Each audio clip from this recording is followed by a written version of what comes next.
Hello everyone, welcome back to the channel. आप लोगों का स्वागत है और आज हम स्टार्ट करने वाले हैं अकाउंटिंग रेशियो। ठीक है, तो अकाउंटिंग रेशियो को वैसे देखो है क्या ये, तो ये एक टूल्स है जिसमें हम फाइनेंशियल स्टेटमेंट एनालाइज करते हैं। आपकी बुक का नाम भी यही है, फाइनेंशियल स्टेटमेंट एनालाइज। इससे पहले आपने पढ़ा था कॉम्परेटिव एनालाइज और एक कॉमन साइज, जो थर्ड चैप्टर में पढ़ा था, तो वहाँ पर भी तो हम यही एनालाइज कर रहे थे।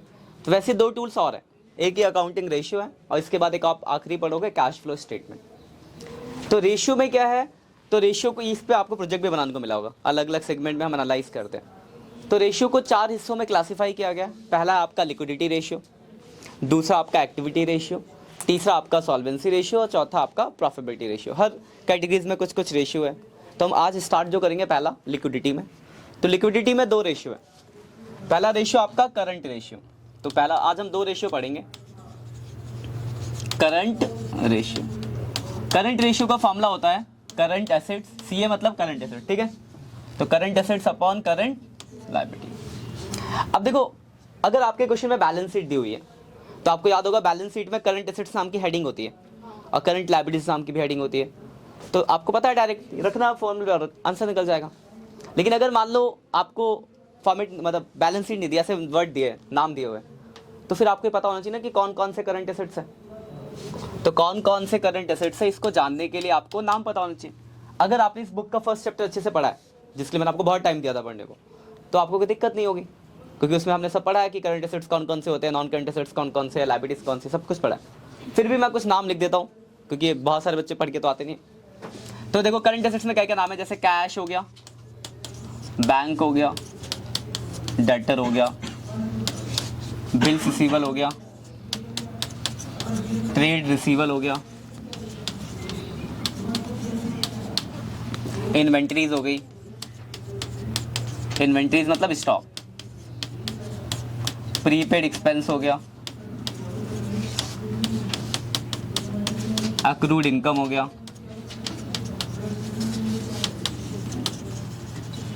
मार्केटेबल सिक्योरिटी हो गई,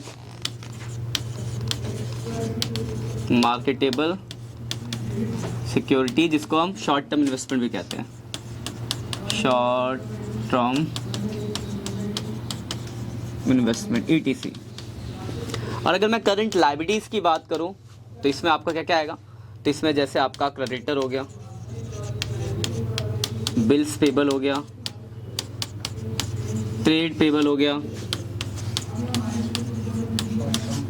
शॉर्ट टर्म प्रोविजन हो गया आपका, शॉर्ट टर्म का कोई लोन हो गया, ठीक है, आउटस्टैंडिंग एक्सपेंस हो गया, एडवांस इनकम हो गया। ये सारे वर्ड आपने 2 साल से पढ़ते हुए आ रहे हो। एडवांस इनकम हो गया, ETC।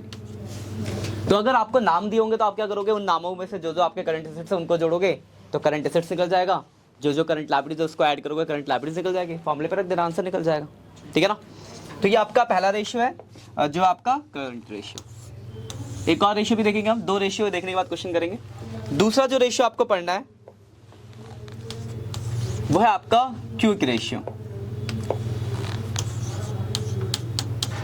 ये दोनों ही आपकी लिक्विडिटी को बताता है कि कितनी जल्दी आप कैश में कन्वर्ट हो सकते हो, लिक्विड कितने आप। तो क्विक रेशियो, इसके 2 और नाम है। एक नाम है acid test ratio, acid test ratio. एक और नाम है लिक्विडिटी रेशियो। देखो नाम में वही चीज बता रहा है, लिक्विडिटी। तो ये तीनों नाम इसी के, कोई सी भी नाम, किसी भी नाम से बोलेगा एक ही मतलब है। इसका फॉर्मूला होता है quick assets upon current liabilities. अब देखो करंट लायबिलिटीज तो आप जानते हो, लेकिन क्विक एसेट्स कैसे निकलेगा। तो क्विक एसेट्स सिंपल है, निकालने का फॉर्मूला है। क्विक एसेट्स क्या है, करंट एसेट्स में से 2 चीजें माइनस करनी होती है, इन्वेंटरीज और प्रीपेड एक्सपेंस। हो सकता है किसी क्वेश्चन में दोनों दिया हो, किसी क्वेश्चन में एक दिया हो। तो सिंपली करंट एसेट्स में से अगर हम 2 चीजें घटा देते हैं, एक आप इन्वेंटरीज मतलब स्टॉक और दूसरा प्रीपेड एक्सपेंस, तो आपका क्या निकल जाएगा, क्विक एसेट्स निकल जाएगा। एक और छोटा सा फॉर्मूला आपको यहाँ पे काम आएगा, वह है वर्किंग कैपिटल का। वर्किंग कैपिटल, वर्किंग कैपिटल का फॉर्मूला होता है CA माइनस CL, मतलब current assets minus current liabilities, current assets minus current liabilities. ये कुछ फॉर्मूले हैं जो आपको दिमाग में रखने हैं। इन्हीं फॉर्मूले के ऊपर स्टार्टिंग के क्वेश्चन बनेंगे आपके। अब बहुत सारे क्वेश्चन है, कम से कम 36 क्वेश्चन है। अब निकालो 3 पॉइंट कुछ होगा, पेज पलटे जाओ, 3.10 कुछ होगा, देखो चेक करो कितना है। प्रैक्टिकल प्रॉब्लम का फर्स्ट 103 है ना, 3.103 3.103 क्वेश्चन दिख गया सबको। देखो जो आपका फर्स्ट क्वेश्चन है वहां पे आपको बोला गया क्या निकालना है, करंट रेशियो निकालना है।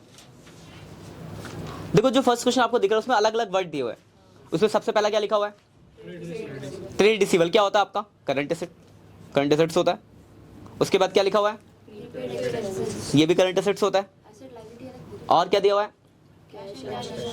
ये भी करंट एसेट्स होता है। उसके बाद मार्केटेबल सिक्योरिटी, ये भी करंट एसेट्स होता है। उसके बाद ये तो आपके काम का नहीं है क्योंकि आपको दो चीजें चाहिए, करंट एसेट्स और करंट लायबिलिटीज, और लैंड एंड बिल्डिंग आपका नॉन करंट एसेट्स है तो वो आपके काम का नहीं है। उसके बाद बिल्स पेबल करंट लायबिलिटीज में आ जाएगा।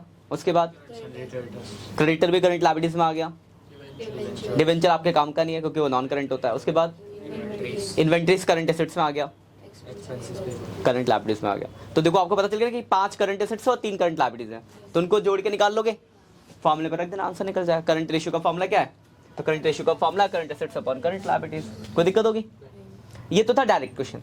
अब देखो कुछ क्वेश्चन आएंगे, मैंने आपको जब स्टार्टिंग में मैंने आपको बताया था कि बैलेंस शीट का फॉर्मेट जब मैंने पढ़ाया तो आपको एक बात बताई थी कि जब हम अकाउंटिंग रेशियो वाला चैप्टर करेंगे ना तो वहाँ पे बैलेंस शीट बहुत कम आएगी।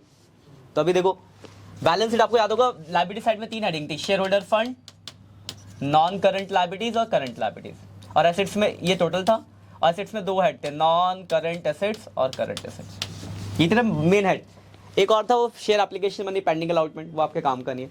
अब इसके अंदर बहुत सारे थे, इसके अंदर आते थे आपके intangible assets, tangible assets, investment, ऐसे करके बहुत सारे थे। इसमें भी 5-6 थे, इनके अंदर भी थे, तो मैं बस शॉर्ट में लिख रहा हूँ।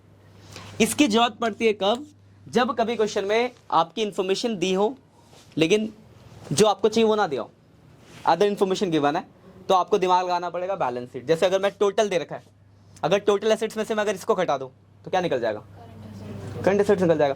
टोटल लायबिलिटीज में से अगर इन दोनों को घटा दूं तो क्या निकल जाएगा, करंट लायबिलिटीज निकल जाएगी। तो इसी के ऊपर क्वेश्चन नंबर 2 है। तो देखो पहले सेकंड में क्या क्या इन्फॉर्मेशन थी, पहले वो मुझे दिखा दो, आप क्या क्या दिया हुआ बताओ।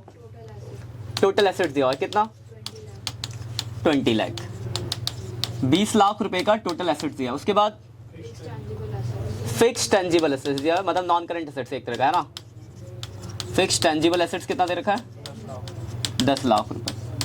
और क्या दिया हुआ है, शेयर होल्डर फंड दिया हुआ है कितना, 12,80,000। उसके बाद नॉन करंट लायबिलिटीज दी है कितनी, 5,20,000। और क्या दिया है, नॉन करंट इन्वेस्टमेंट दिया है कितना, कितना 6 लाख। और कुछ है नहीं, क्या निकालना है आपको, करंट रेशियो का formula current assets upon current liabilities. अगर आप इस क्वेश्चन को देखो तो यहाँ पे करंट एसेट्स और करंट लायबिलिटीज को छोड़ के बाकी सब दिया हुआ है, तो तब ये बैलेंस शीट काम आती है आपके। अब देखो बैलेंस शीट में क्या है कि चाहे एसेट साइड बोलूं चाहे लायबिलिटी साइड, दोनों साइड तो बराबर होती है। तो अगर मैं ये देखो, ये दोनों दिख रहा ना, शेयर होल्डर फंड और non current liabilities,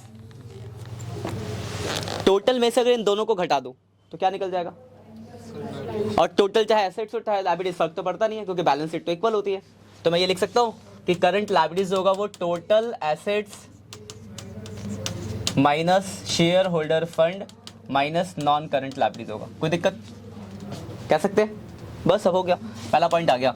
total asset से 20 लाख माइनस 12,80,000 और 5,20,000, 12 5 17 18, 2 लाख रुपए ही आ गया। इसमें कोई डाउट है, क्लियर है पॉइंट। अब देखो ये देखो फिक्स एसेट्स और नॉन करंट एसेट्स, ये दोनों ही आपके नॉन करंट एसेट्स होते हैं। अगर मैं टोटल एसेट्स में से नॉन करंट एसेट्स घटा दूं तो करंट एसेट्स निकल जाएगा। तो आप ये लिख सकते हो करंट एसेट्स बराबर होगा टोटल एसेट्स माइनस टेंजिबल है फिक्स, टेंजिबल एसेट्स शॉर्ट में लिख रहा हूँ ठीक है ना, और नॉन करंट इन्वेस्टमेंट।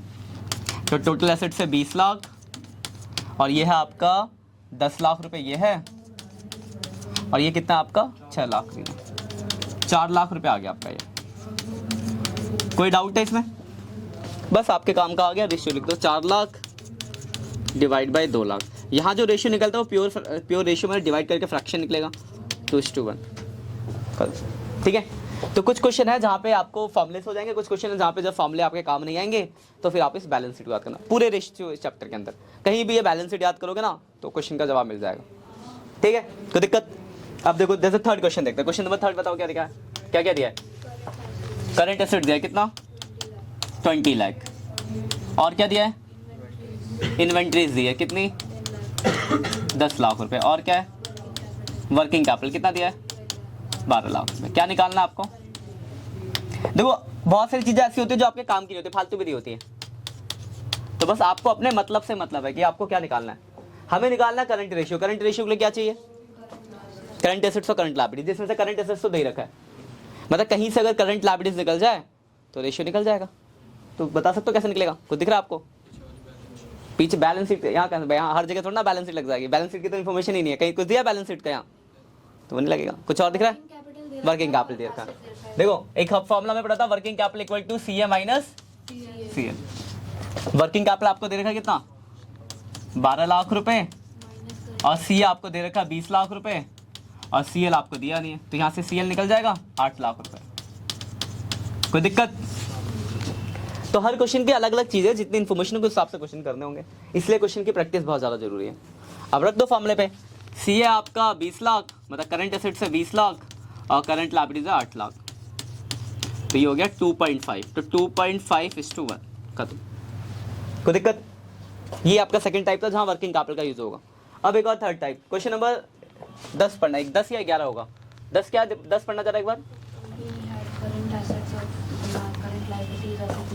हाँ हाँ ठीक है, ये 10, हाँ 10 नंबर। क्या क्या इन्फॉर्मेशन है बताओ? करंट एसेट्स कितना है? 4,50,000। उसके बाद क्या दिया है? कितना? 2 लाख। फिर परचेज गुड्स ऑन क्रेडिट कितना? 30,000। आपसे क्या पूछा है?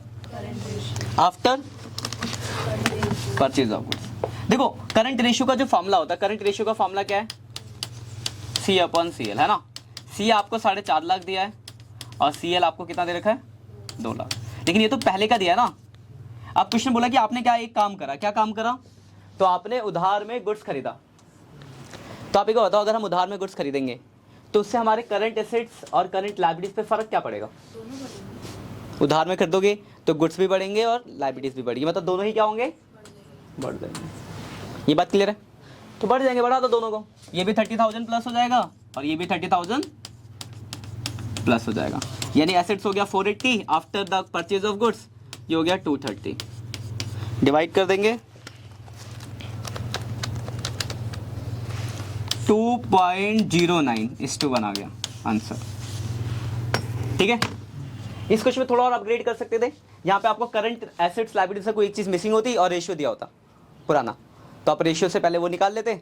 जैसे मान लो यहाँ पे ये CL की जगह सिर्फ CR दिया होता कुछ, तो ये नहीं निकाल सकते थे आप, निकल जाता।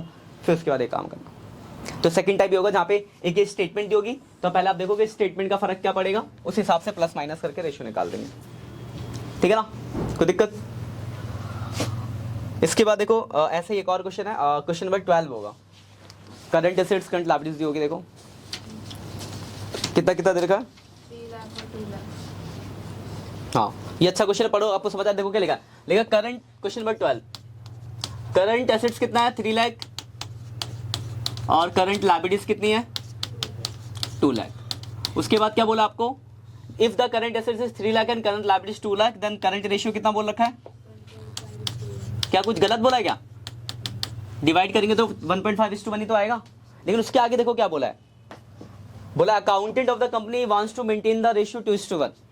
कंपनी क्या चाहती है? इस रेशियो को कितना बनाना? अपने आप थोड़ी ना बन जाएगा, कुछ तो करना पड़ेगा। तो वो लिखा by paying A part of current liability. कैसे करके? करंट लायबिलिटीज की पेमेंट करके। तो बस आपसे ये पूछा गया है कि ये बताओ कितनी लायबिलिटीज की पेमेंट करे कि रेशियो 2:1 हो जाए। क्वेश्चन समझ आ गया? आपके पास 3 लाख रुपए का एसेट्स है, 2 लाख की लायबिलिटीज है, तब आपका रेशियो 1.5:1 है। अब अकाउंटेंट जो है वो चाहता है कि रेशियो क्या हो जाए? 2:1। तो कुछ तो करना पड़ेगा, अपने आप तो होगा नहीं। तो क्या करने की बात करे वो? तो किसी करंट लायबिलिटीज की पेमेंट करने की बात करे। तो बस आपसे ये पूछा गया है कि बताओ कितनी लायबिलिटीज की पेमेंट करेगी रेशियो 2:1 हो जाए। ठीक है ना। अब तो सबसे पहला काम तो ये बताओ करंट लायबिलिटीज की पेमेंट से जब हम पेमेंट करेंगे तो करंट लायबिलिटीज और करंट एसेट्स पे क्या फर्क पड़ेगा? करंट लायबिलिटीज कम हो जाएगी और पैसा दिया होगा ना हमने, पेमेंट करी तो करंट एसेट्स भी कम हुआ होगा, यानी दोनों ही क्या होंगे? कम। ये बात क्लियर है? अब हम करते क्वेश्चन को, बहुत सिंपल है क्वेश्चन, ज़्यादा दिमाग नहीं लगाना। लेट कर लेते हैं, let x current liabilities paid. मैंने मान लिया कि मैं एक्स करंट लायबिलिटीज की पेमेंट कर देता हूँ। करंट रेशियो का फॉर्मूला क्या है? CA/CL। अब देखना जरा ध्यान से, करंट एसेट्स था 3 लाख, करंट लायबिलिटीज थी 2 लाख। जब मैंने एक्स पेमेंट किया तो यहां से भी घट गया, यहां से भी घट गया, तब रेशियो क्या बन जाएगा? 2:1। अब इसको सॉल्व कर लो, एक्स की वैल्यू निकल जाएगी। सॉल्व करोगे तो 4 lakh minus 2x equal to 3 lakh minus x. X की वैल्यू आ गई 1 लाख रुपए। तो आंसर क्या आ जाएगा कि हम 1 लाख की पेमेंट करेंगे तो रेशियो 2:1 बन जाएगा। आप वेरीफाई भी कर सकते हो, देखो 1 लाख की पेमेंट करेंगे तो ये 2 लाख हो जाएगा, और ये कितना हो जाएगा? 1 lakh. 2 lakh divide by 1 lakh, ratio हो गया 2:1। ठीक है ना? तो ये पहले टाइप के क्वेश्चन है, जो पहले 3 टाइप के। यहाँ पे कुल मिला के 15 तक आपके क्वेश्चन है। मैं ज़्यादा नहीं करा रहा इसलिए, वरना मैं 37 तक देता, पर आप लोग के बहाने हैं इसलिए सिर्फ 15 तक ही रखते हैं। तो जिसमें से 4 क्वेश्चन तो मैंने कराई दिए, 2-4 अभी आप बैठ के कर लोगे, बाकी घर से कर लेना। ठीक है, ज़्यादा क्वेश्चन नहीं दे रहा। बाकी ऑनलाइन जो बच्चे आप लोग, ये आप इसको क्या कहते हैं, रिकॉर्ड, ये देख लो, स्क्रीनशॉट ले लो। ये पहला पेज है आपका, ये आपका second page, third page, fourth, fifth और ये 6। ठीक है, बाकी मिलते हैं नेक्स्ट लेक्चर में, तब तक के लिए बाय बाय।